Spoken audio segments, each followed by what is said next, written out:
Right, Mark, no talk at all about those coming in by lorry, but our intrepid reporters, what have we found? Well, they've been out and about in France really for a few days, seeing, of course, the small boats heading off from the beaches there, the efforts by the French police to stop them. But in addition to that, we've been around the ports, looking at what was happening, in particular at Calais. That was a port that for many years had people scaling the fences there, trying to get in to the lorry parks and on board those lorries for the journey across the channel, either by train or by ferry.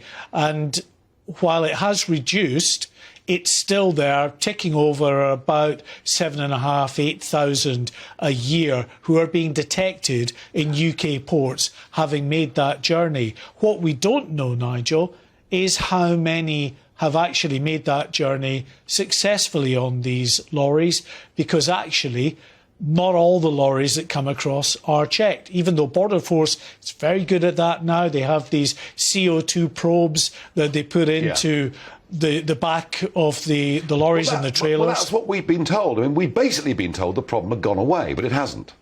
The problem is still there. The problem is still significant in the sense that thousands are still crossing every year.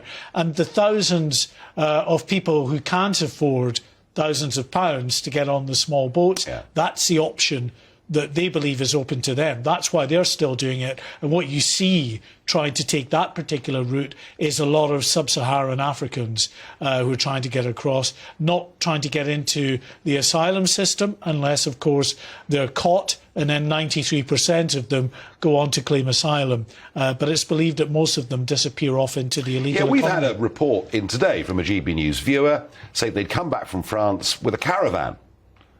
And when they got back to the United Kingdom, and stopped, and someone jumps out of the caravan and disappears, and they ring the Home Office, they ring the police, and no one's really interested.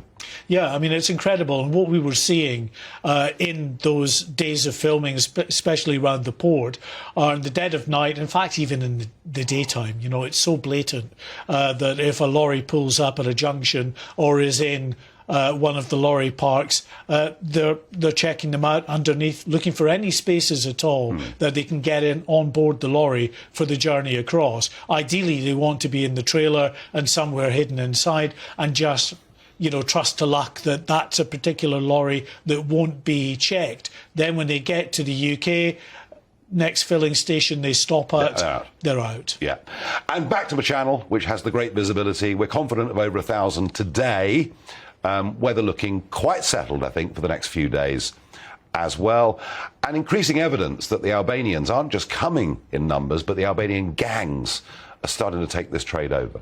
Coming in numbers and doing, it seems, a very efficient and increasingly efficient job at advertising and getting people to come across. There are thousands now around Dunkirk and around Calais, and to a lesser extent around Boulogne, looking for opportunities to get to the UK. The prices have been slashed by, in some cases, up to 2,000 or 3,000 to get people on these boats, and they're responding. If this according to our producer in Kent today is true, more than 1,000 in a single day, easily outstrips the previous record this year, which was 696,000 that was recorded on the 1st of August. So now more than 1,000, at least 20 boats that have crossed. And you mentioned earlier, started just after midnight, actually, last night. 12:30, the Dover lifeboat came into Dover Harbour.